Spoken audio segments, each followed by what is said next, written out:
Everyone,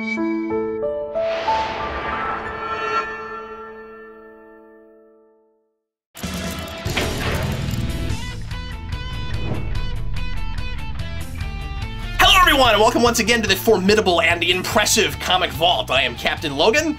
And I'm Dan. And Dan has returned to the vault to talk about the first 6 issues of Star Wars Darth Vader by Kieran Gillen with art by Salvador Larroca. Dan and I, a long time ago, reviewed the first trade, the first 6 issues of the main Star Wars book by Jason Aaron, and it's been a long time, and finally we are talking about the book that was running concurrent with that, and more or less these events go alongside of those. I think the events in Star Wars start a little bit before the events in this, but at some point they catch up with each other, and this is a lot more fun to read side by side, but we are reviewing these in our more traditional manner, but I'm sure we'll call back to that Star Wars book a little bit here and there. So, Dan, you liked the first trade of that. I should mention that Dan has not read anything past the first 6 issues of both of these books. I don't think, unless you've looked at Star Wars. I did read the second trade of Star Wars. I read the Leia mini, but I have everything they've released in trade up until this point. I just haven't gotten a chance to read it. So all of the rest of the trades of this series, Star Wars, Vader Down, Lando, Chewbacca. I did read the Force Awakens prequel with Poe Dameron's parents. I read that too. So I've read some other stuff, but yeah, I haven't read much past this. Okay, at least cool. in the Vader series. Did you get Kanan? I did. I read the first trade of that too. I have the second trade as well. I forgot about that one. Okay, but that one was pretty good too. Yeah. I would really like to review. So, I didn't realize you were buying all of it. I would really like to review the Obi-Wan and Anakin book with you. I do have the trade of that as well. Because yes, I really like to review. I liked it a lot monthly, but I haven't sat down and read it all together and really sunk my teeth into the story as a whole. So. Yeah, man, any of those you want to review, I'd be down to, because I'm going to try to read all of the Marvel Star Wars stuff that gets put out, so eventually when it comes out in trade. So what I was going to ask you is, you liked the beginning of Star Wars quite a bit. Do you think that this is up to spec with the quality of that? I think so. I mean, I am very partial to the villainous side of the Star Wars universe. Like, all of my favorite Star Wars characters are villains. Like, Vader and Boba Fett are my 2 favorites. And just because we're in the kind of dark, we're playing in the dark side of the Star Wars universe, I kind of enjoyed this a little bit more. But I think quality-wise, they're probably about the same. I liked this a lot. It's really good. They are 2 sides to the same story. Yes. When this was first coming out, I continuously described it as all of the bad guy scenes that you would usually get interspersed with the good guy scenes in a story with a standard central protagonist and an antagonist in a book by itself. And like sometimes it feels like those scenes, but then of course. Also, Darth Vader is our protagonist, and there's a lot of really cool and interesting mirroring and paralleling between Anakin Skywalker and Luke Skywalker.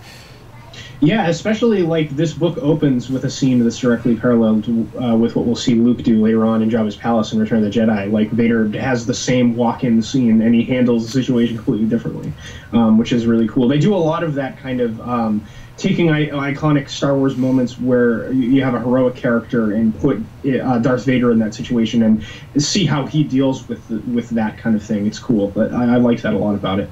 I can see people maybe saying it's a little like on the nose, but I don't know. I kind of enjoyed that stuff personally. I thought it was cool. Well, there's 2 things I think that help it to not feel too horribly fan servicey, and I could see a person pointing to specific things and being like, I don't know that you needed to do that. That seems like we're pandering to fans a little bit. But one of those things is that Vader is trying to track Luke Skywalker and like the fact that we're seeing him deal with some of the same things that Luke does in some of the same places ends up just making sense for the story. So, like sometimes because he's chasing after him, and sometimes because we are setting up things that have to happen, or that we know are going to happen later on. So, like his being in Jabba's palace and also like recruiting the bounty hunters and things like that. That's all stuff that's setting up the movies later on. And so, like the Jabba's palace scene, you're right. It didn't occur to me that is kind of paralleling that. But it's also just like foreshadowing that makes sense, and that you kind of you either have to have it or like, you know, you could skip it and that stuff would still make sense, but it makes sense that we have that here. Right, it would be a missed opportunity not to do some of those things. Like, just based on lines we get from the movies, like, we know based on when Boba Fett shows up in The Empire Strikes Back that him and Darth Vader have a history, because Darth Vader specifically points at him when he's giving the bounty hunters the mission and says, no disintegrations, and Boba Fett says, as you wish. So we know that these two characters have a history, and it would be a missed opportunity in a story about Darth Vader not to kind of fill in some of those gaps and say, and see, you know, why he would tell Boba Fett not to disintegrate people. Not that specifically happens here, but it's cool doing all that kind of stuff. Yeah, well, and we see all of his bounty hunters at the beginning of Jedi, and so so like here, just, you know, having those already, it's like, I like the way in which this book is filling in the blanks, and we talked about this with Star Wars. The worry is always that it's going to be just that it's not telling its own story, that it doesn't feel like a necessary chapter. And I think just as well or better than the Star Wars book, this fills in blanks in a really satisfying way. And part of that is because seeing Vader go off on his own and having his own mission is really fun and cool. Oh yeah, definitely. And I think the thing that makes this story worthwhile is that it explores an aspect of Vader's character that I haven't really seen done in very many things, which is kind of like what of his organic humanity is left, and how much of that is required in order to be an effective apprentice of the Emperor. Like the test that the Emperor obviously has, the situation that Vader's in is obviously kind of attached to the Emperor. It says he's sort of impressed that Vader goes off on his own and challenges the Emperor's will in this, as he would expect to, because that's kind of the Sith thing, where like you're supposed to, you know, plot against your master and eventually take the power from them. You know, the Sith code is there's one that has the power and one to crave it, and it's always a constant struggle between the two of them, even though they're teaching each other along the way. And the basic story is Palpatine trying to replace Darth Vader with a squad of basically highly advanced droids that can tap into the Force. And the question for Vader is, like, how much of an organic you need to be considered like a Dark Lord of the Sith. Vader says that these things are like heresy, and it's also kind of juxtaposed with Vader. I know he talks about droids throughout this. I know he says he likes working with them because they're obedient, and Vader's constantly referred to as a blunt weapon of the Emperor and not able to think for himself, especially based on the personal failures he's had with the Emperor up until this point, with the Death Star blowing up and stuff. So it's a really interesting place for his character to be, and I think that stuff is what makes the book so interesting to me, even more so than the gap-filling stuff in the actual plot of the story. Yeah, exactly. Well, you've already talked about all the stuff I wanted to, so that's sorry. No, you're fine. But that goes into what I was going to say is, I think the second thing that makes this that makes it kind of cool to do those parallels with Luke Skywalker and put him in some of those same places, which is that this is the tragic hero, and Luke Skywalker is basically what Anakin Skywalker kind of imagined himself as the good guy before he was tempted by the dark side. And so to see this kind of like dark and perverse version of what we're seeing with Luke Skywalker at the same time is really appealing to me. I really appreciated all of the of all of the more machine than man stuff. I'm glad that we're delving into that and dealing with what that with what that actually means for Vader. I thought I like the moment where he's talking to Palpatine, and Palpatine says, and as you said a minute ago, Vader is complaining that these droids are kind of like half droids, because some of them are droids and some of them are like Grievous, where they're like, and there's one that even is based on Grievous. Grievous, and the guy that builds all these says, I was a big admirer of Grievous, and it's a Mon Calamari on a Grievous body, and that's awesome. Just awesome. And then I love the bit where Palpatine right after that goes, well, it's a good first step. That was really funny. But Vader is complaining that these are abominations, and Palpatine says, well, basically look in the mirror, like how are they any different from you? You're also an abomination. And by the end of this, when we and I think this caps off in a really good place as just a first larger chapter of an ongoing series of volumes.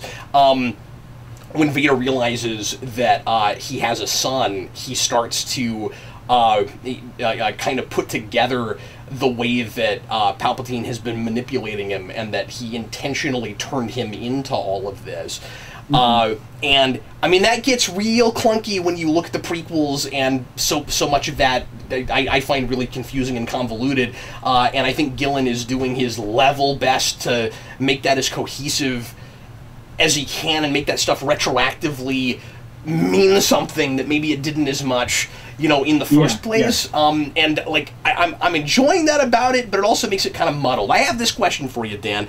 I'm confused with Palpatine, who in one breath will say, I'm impressed that you have these ambitions and that you might be worthy of succeeding me. I really like that all these years, he says 20 years, he's been working on possible replacements for Vader in case he needs them. I really like that. But in the same breath, he'll say, I'm impressed with your ambition, that's really good, and also know your place. And I just cannot figure out how those two things really go together, and what he's expecting from Vader when he says one versus the other.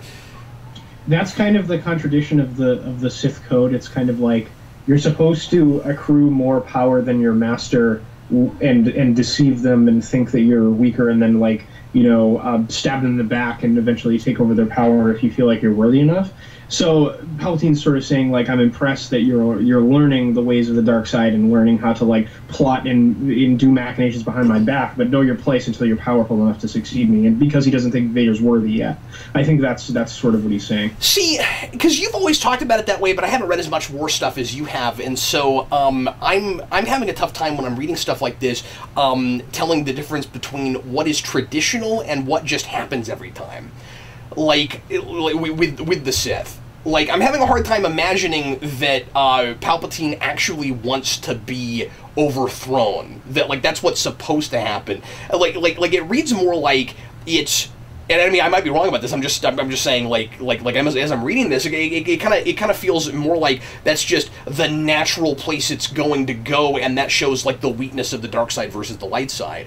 The all-consuming power and the strongest, only the strongest survives kind of mentality, as opposed to working together and compromising and not letting your emotions take over you like the light side. There is there's a series of novels that the Darth Bane novels talk about the Sith code being established, but I'm not sure if those are in canon anymore. Yeah. And that's part of why I'm questioning it. Like, I'm not questioning you. I just don't know what it is at this moment in time when we don't have the old you.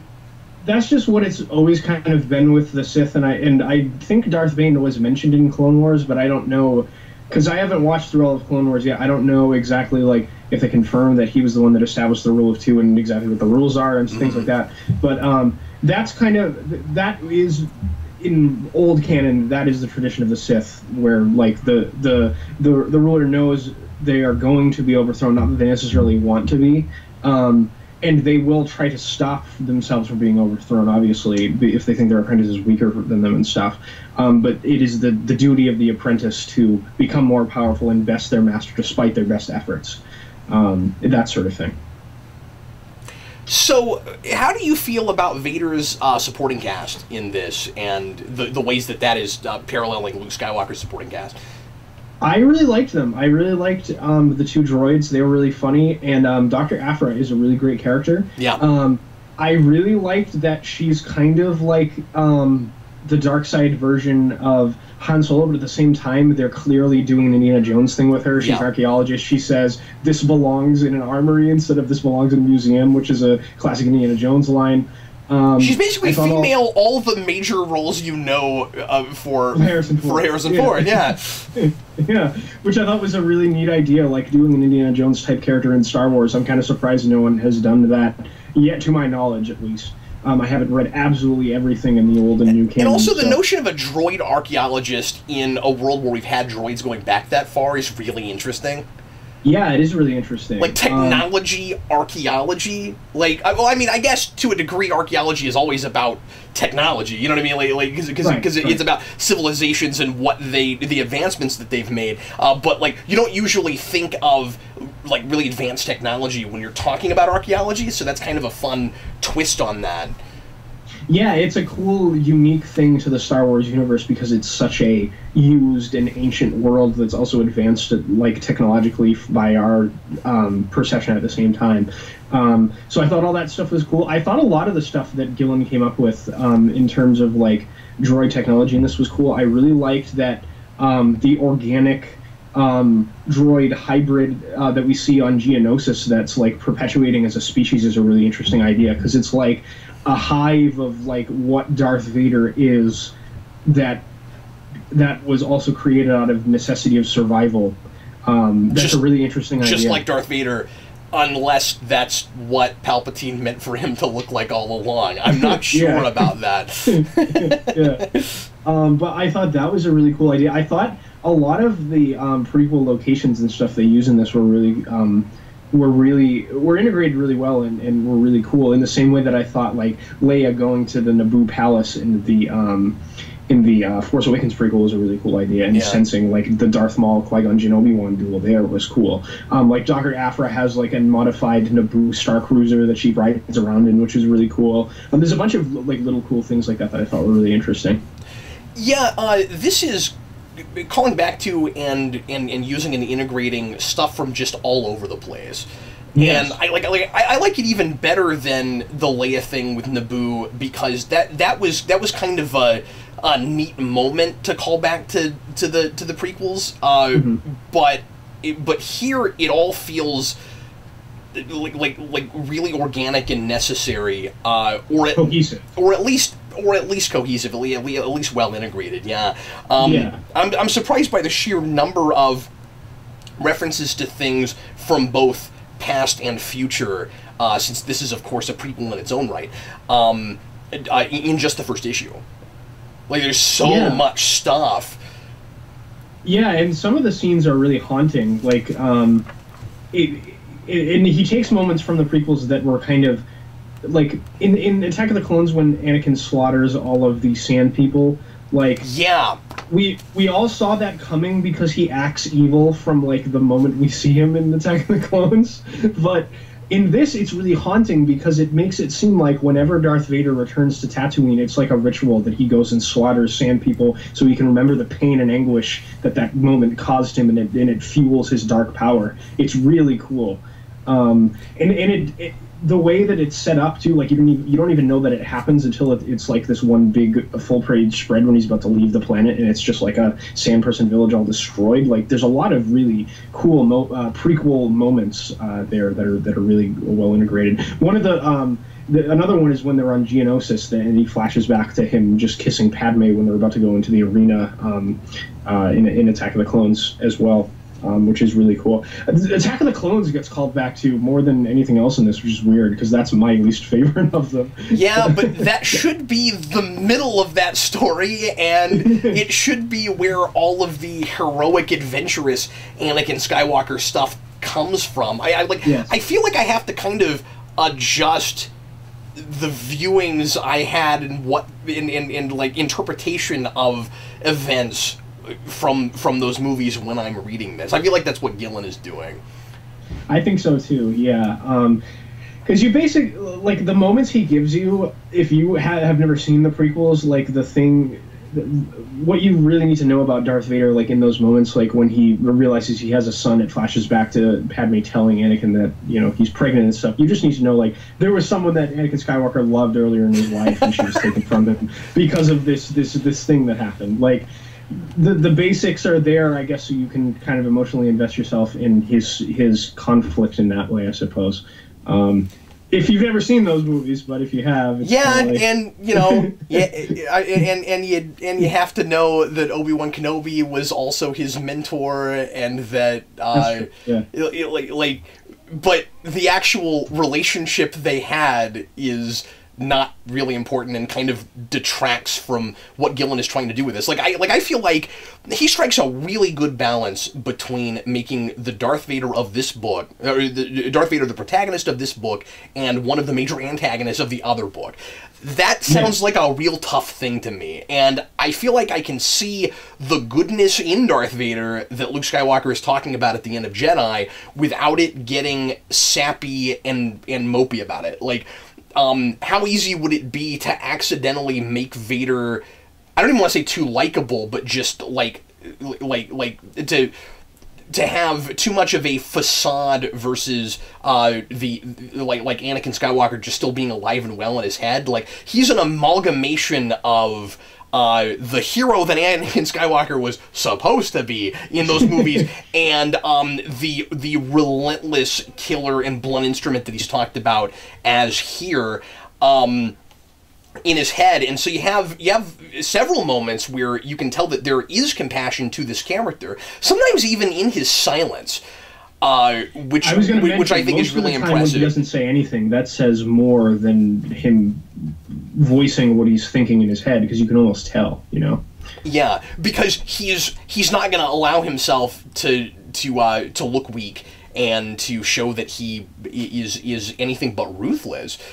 But so like, especially like, I think one of my favorite scenes in this is when Dr. Aphra, and one of the things that stuck with me most, even reading this month to month, was when Dr. Aphra tells him how she would like to die. That is such a cool scene, because she's like, I know what the Empire is, I know what Vader is, and I'm just glad to be a part of something. And that's the best line in this.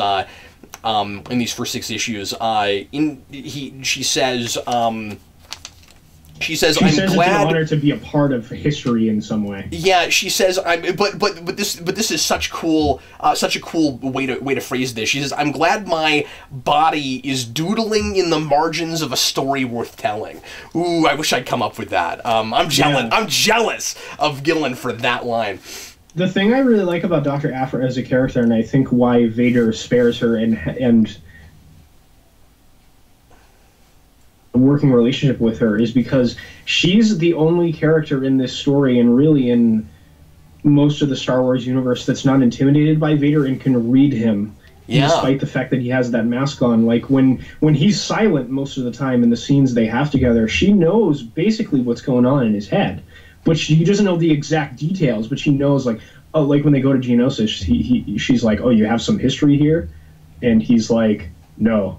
And they keep walking, and she's like, yeah, okay, right. You know? Yeah, she can tell, even though he's such a, he puts on the cold facade for everyone else, and they can't see through it. Yeah, that's a really good point. There's probably something kind of refreshing about that for Vader, where it's not like he can be himself around her, or like because arguably he's not himself with anybody, because he's forcing himself to be Darth Vader versus Anakin Skywalker. But like, just to know that someone else sees any humanity in him at all, and then also that person is loyal to him to the point where she says, I understand that you will have to kill me, and that is okay. That's Vader really being able to have his cake and eat it too. And I think Gillen was kind of a genius for coming up with that. Yeah, it's the most like twisted version of a friendship I've seen that's also sympathetic at the same time. It's very interesting. Because I've never really seen a relationship between two characters like that before. Yeah, because this easily could read as just like a I almost said serial killer book. I guess Vader's not really a serial killer, but this could really easily read as just like a ruthless murderer, and he can still be the protagonist of his book if you can make me buy that he got there, which again, in hindsight, is kind of difficult because we've seen that story. But it isn't that. He is like even more than my getting how he got there. He is a sympathetic protagonist, and part of that is because even while he's both sympathetic and protagonist and antagonist, and while and part of what makes that work, of course, is and this is what kind of works in its favor as a prequel thing, is that we know that at the very, very end of the day, he makes the right choice. And this actually helps me buy that more. Yeah, definitely. Because and part of it also is understanding more about like making his wanting to take down the Emperor more personal. You know, because it's not just a do the good for the galaxy and for his son in the end. It's kind of like he has a personal investment in seeing the Emperor die because of what he did to him. Yeah, and he realizes it at this point. It is a revenge motive. He's going up against I like that we're seeing him going up against the Emperor this early, and we already knew, I think kind of right away, that in the movies that Vader is not fully loyal to the Emperor, but to know why that is, and then for him to take down the Emperor kind of more for the right reasons at the end. Again, it makes the skeleton of some of what's going on in the prequels work to a degree where you're like, okay, I can see how you could have put that together and turned this into more of a. I love that place where he says where the Emperor says that Vader is weird about children. Yeah. He makes sort of a backhanded comment about him and how he's so sensitive about children, and at that point, it's interesting to speculate about how much the Emperor knows because he's such a powerful and sensory being, right? Does he know that Darth Vader is about to discover that he has children or not? He makes that comment right before Darth Vader meets with Boba Fett. Yeah, and I kind of questioned this too. I found myself thinking too much about this. I got preoccupied.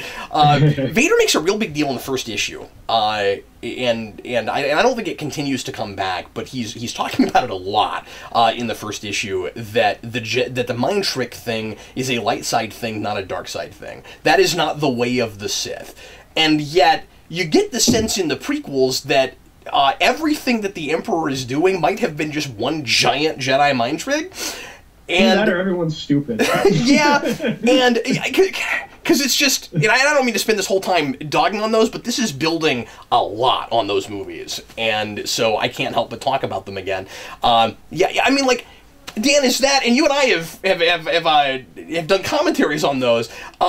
Would you? Did you ever think that was just a fan theory thing to try to make those people seem less stupid, or is there evidence that because I always felt like there was kind of a little bit of evidence that maybe he's just mind controlling everybody? I don't know. I mean, in old canon, there have been instances of Sith Lords Jedi mind tricking people into running into pits of lava and stuff. I've played through the two Knights of the Republic games, and I've made people do that playing through as a dark side character.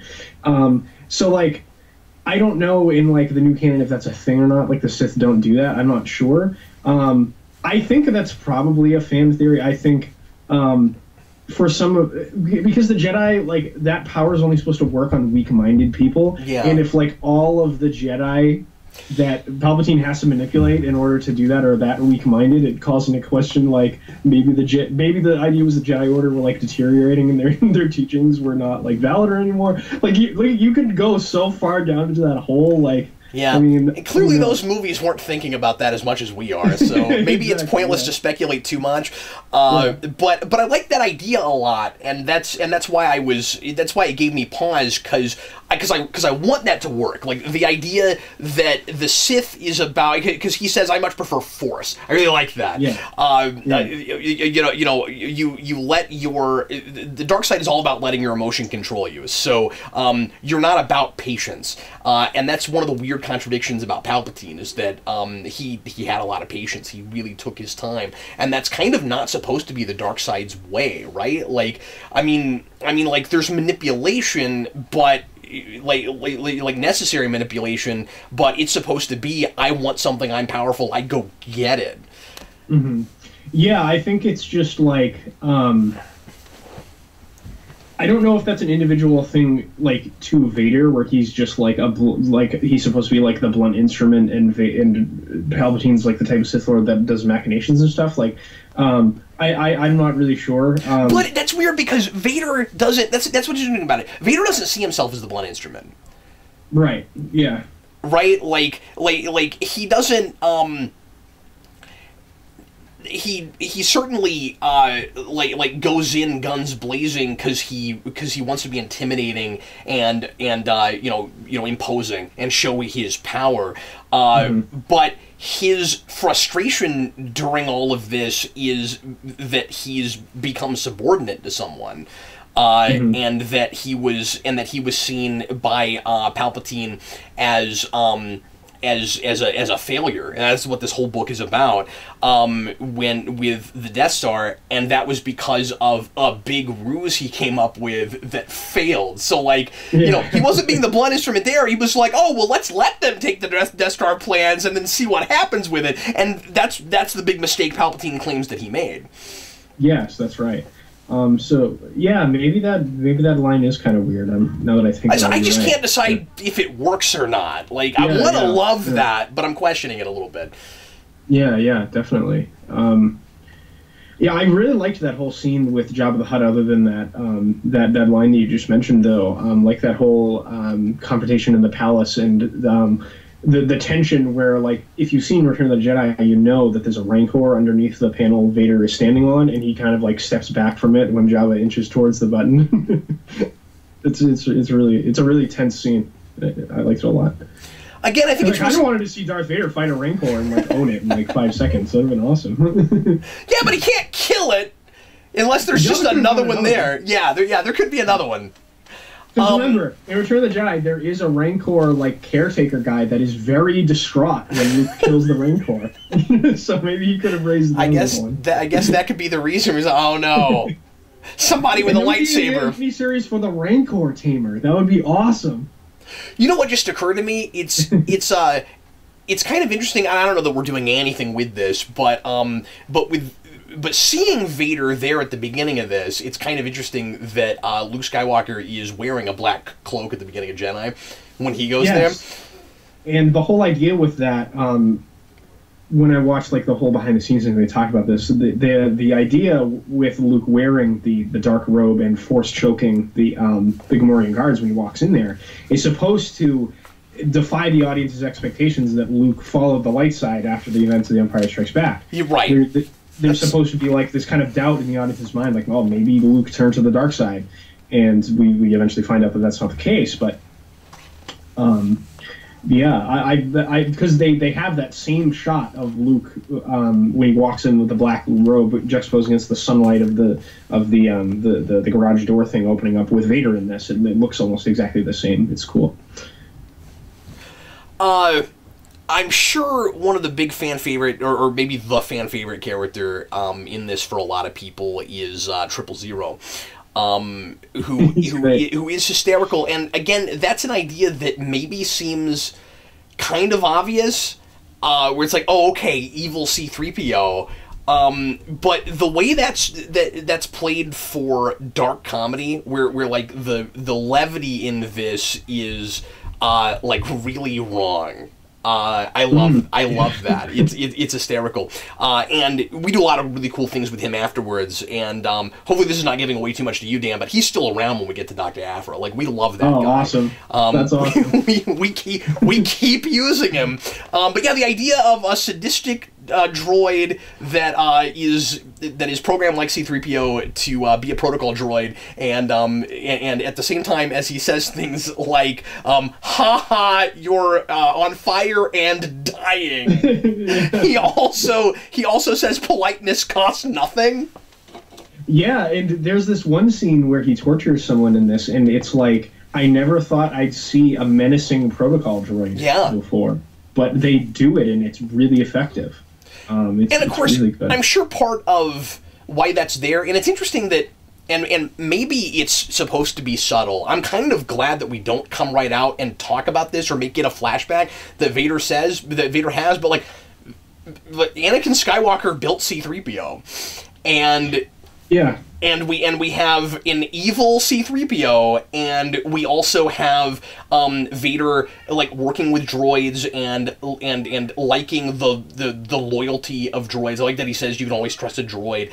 And it's kind of odd that we never mention that. There is one small callback to that when Dr. Aphra is trying to get the programming correctly in the protocol droid, and she's like, this is going to take like weeks for me to figure out, and Darth Vader just goes up and fixes it right away because he knows how to do it because of his time like working on those as a little kid and stuff. Yeah, like, I was surprised that there wasn't more. I forgot about that. I was surprised that there wasn't more of that, of Vader like knowing things about droids, but he's trying not to tip his hat too much to who he was before, and that he has any interests beyond those of the Empire, and so he's going to keep that stuff close to the chest. Exactly. Yeah. No personal connections for Vader other than the one he kind of forms with Dr. Aphra reluctantly, which is probably the most interesting character dynamic stuff in the book, other than like the stuff with Vader and the Emperor, I think. Are you cool with the way this is informed so much by both the earlier stuff, but also what happens after it? Where, like, this is clearly a book a story that you are meant to read after at least those 6 movies. I think it should be written that way because, like, anyone that's going to pick up a Star Wars comic book, like, you have to at least seen the original trilogy, and like.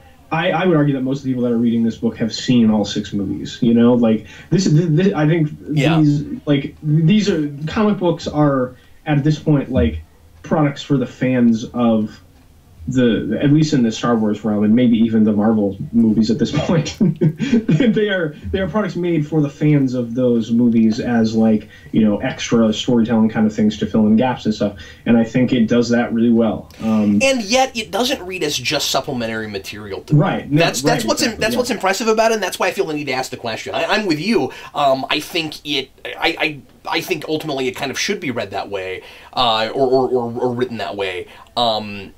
Because you'd have to be too distanced from Vader, and it would probably feel like it was just a somewhat pointless fill-in thing. Okay, here's these events that happened between 4 and 5. Yeah, okay, but like, why do we need them? The real prequelitis thing to do would be just like a lot like nothing but fan pandering.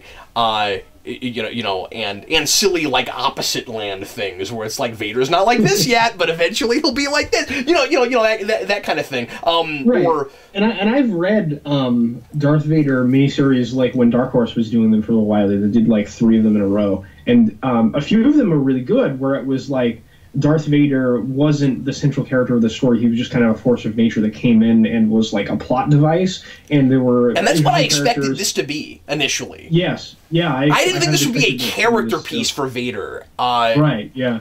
And that is bold, right? Like that's real risky. Yeah, I like Kieran Gillen pretty generally. Like most of the stuff I've read some of his Young Avengers run at the beginning when Marvel Now started. That was really great.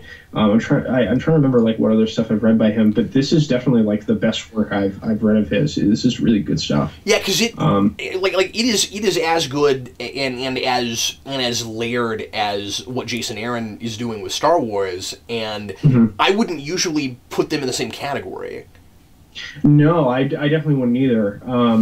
At least in my enjoyment of their stuff overall. Like I would say I'm much more of a Jason Aaron fan than I am a Kieran Gillen fan, just because I've read more Jason Aaron stuff, and maybe that says that I was more interested in the stories Jason Aaron was telling, or at least the characters he was working with.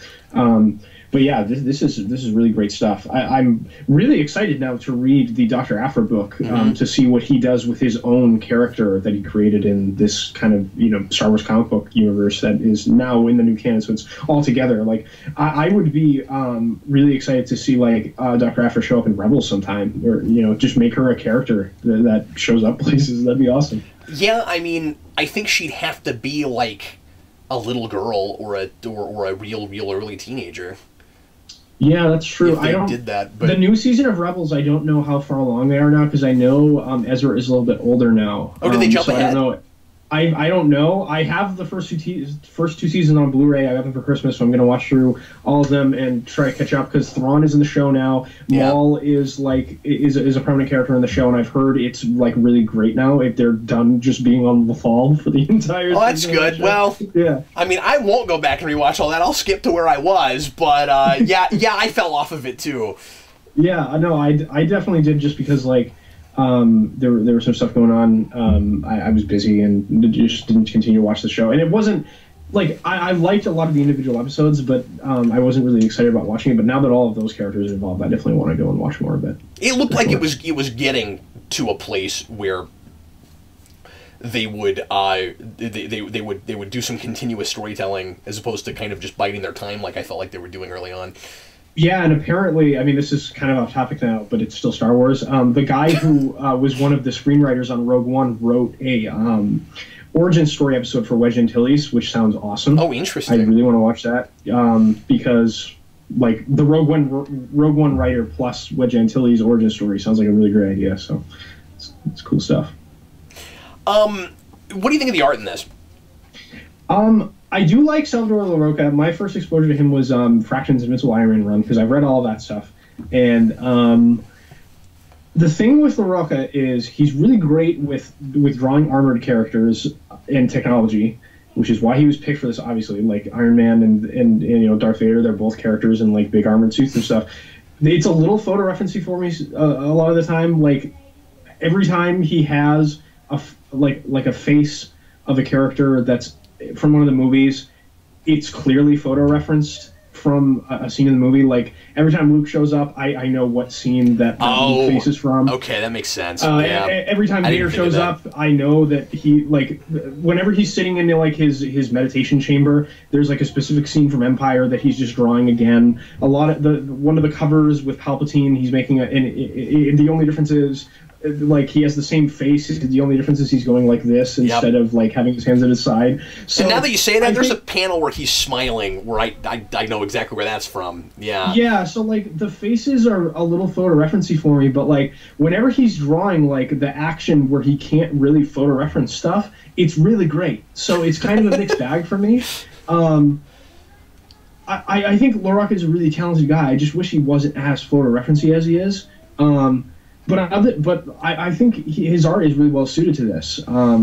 I think the action, as I said, was really great, and like the stuff in the Geonosis factory where he gets to play and kind of make up his own look for things. Like the Geonosis battle droid hybrids look really cool, and I mean, there's no reference for that. He had to make them up himself, and that's just really cool.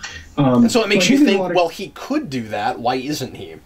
Yeah, exactly. He seems like he's got a lot of creative energy. I think maybe it's just that, with an artist as detailed as he is, I wonder if he has trouble keeping up with a monthly schedule without doing that kind of stuff.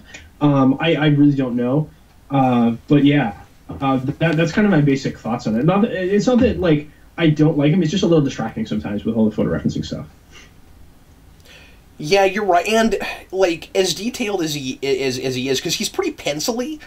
Yeah. But you can tell that there's sometimes some corner cutting in backgrounds and stuff too. Yeah, it's not Mark Bagley from the '90s bad. No, certainly not. It's not a. Every six panel isn't nothing but orange or yellow. Yeah. But yeah, I don't think it in the first 6 issues. I don't think it ever surpasses that first issue. Yeah. No, I can definitely And I mean, it stays real good. It's just that first issue is so eye-catching. Yes, it is. Like, every panel pops real hard. These guys look so excited to do this book. It feels like just a big deal. It feels like an event to me. And Vader Down really gets back to that. But like that.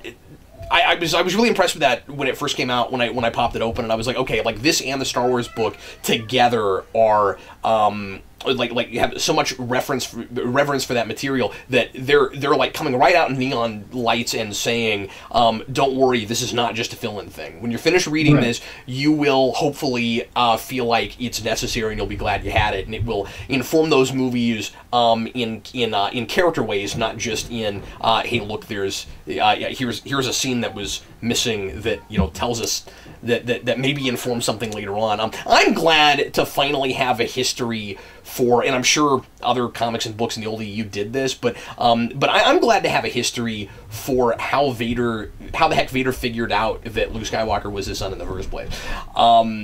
And we talked about that with Star Wars, but especially when you get into here and you see the scene, which plays better here than it does in Star Wars. I wish we hadn't taken the exact same scene and put it in both books.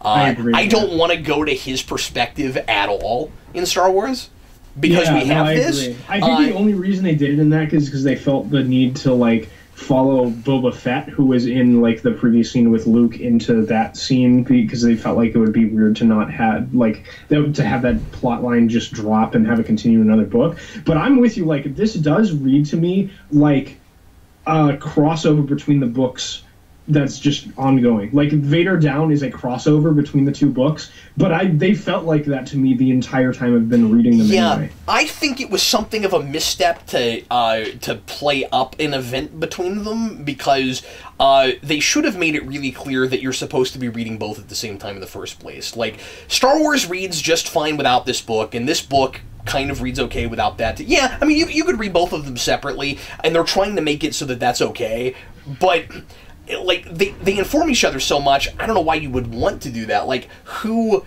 wants to read Luke Skywalker but doesn't want to read about Darth Vader? Like, it's they are two concurrent, separate stories that keep intermingling. You really ought to be reading both of them. I can't think of any good reason not to, unless you're just like, I love Vader and Luke is a whiner. If you're one of those people, okay, fine. Just read Vader. Okay, whatever. But the Star Wars book has other things for you too. Like, Han's there, Leia's there, C-3PO, R2-D2, like the main cast of Star Wars is there. I'm with you when you were talking about the cutting away between the antagonist and the protagonist thing. That happens in a lot of stories. Like, that's something that is like essential to Star Wars. Yeah, like, we're always cutting back and forth between the perspectives of the dark and the light side. And because we have this book, we don't go to Vader much in Star Wars. And like my issue, correct me if I'm wrong, because it's been a while since I've read the Star Wars book, and I didn't read them together for this again. But if memory serves, I think in that scene we still do the flashback thing. That's the big misstep to me. I can't remember, because it's been a while since I've read that trade, but I know we do get the glass cracking thing. But see, that's fine. That's fine to me. If because we were with Boba Fett, we linger there for, and I mean, like, that's also still jumping over to the bad guy, but they're trying to have their cake and eat it too. They want to have these books separate enough that you could read one without the other. So I get occasionally going to them, but don't get in their heads. That's my thing. Yeah. We don't get into Luke's head in this book. Don't get into Vader's head in his book. Right. Yeah. No. Definitely. And again, I really think you ought to read them both, because it gets really interesting comparing and contrasting, like the evil C-3PO and regular C-3PO, and stuff like that just isn't inherently there when you read one. And it's especially impressive because it's two different writers that feel like they're plotting extremely close together.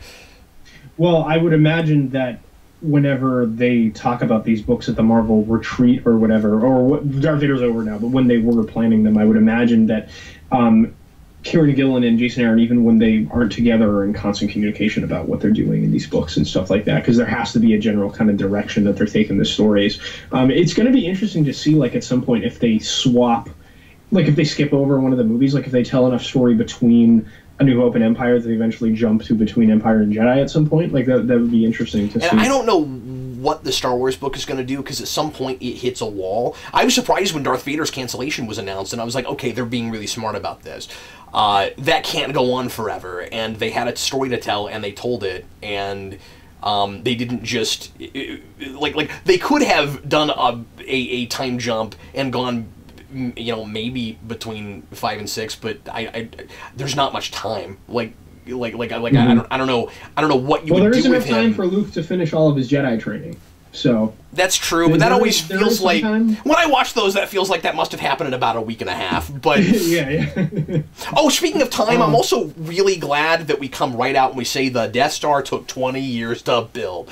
I don't care how far along it looks like it is at the end of Revenge of the Sith. Like that's the thing that Eric and I talked about after Rogue One, where it was like that thing can't have been built that fast. Yeah, no, this comes right out of the end. These are canon. This comes right out and says it took 20 years. Yeah. And I really appreciate that.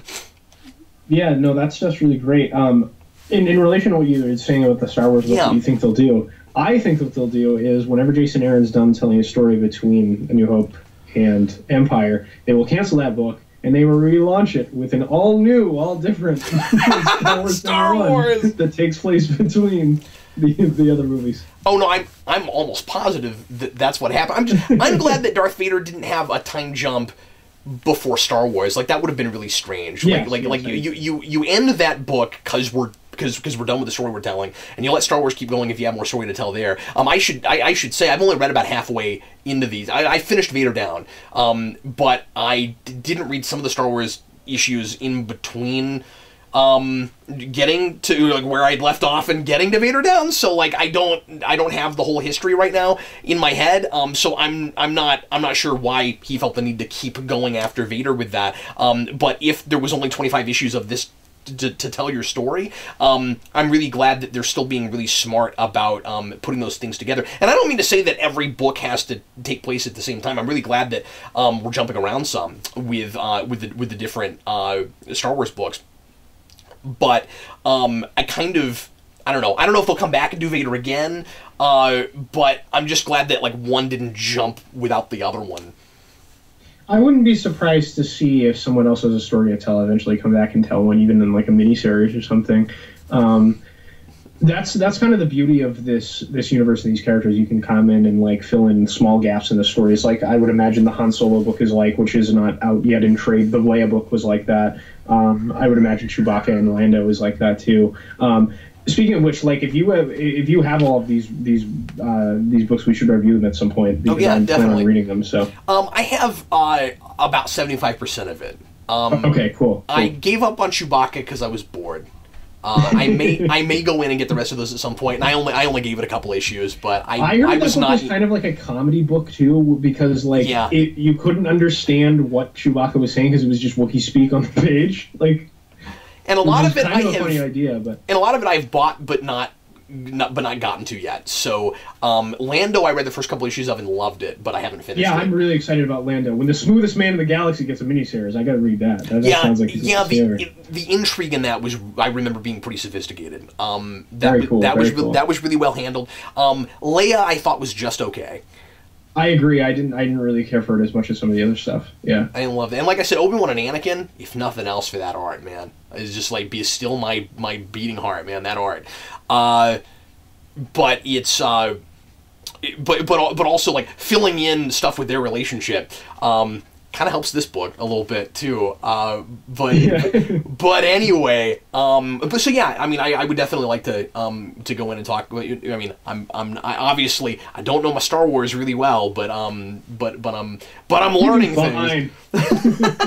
Oh well, thanks, Dan. Like I just keep questioning Dan's knowledge from the old EU. I'm like, but are you sure now?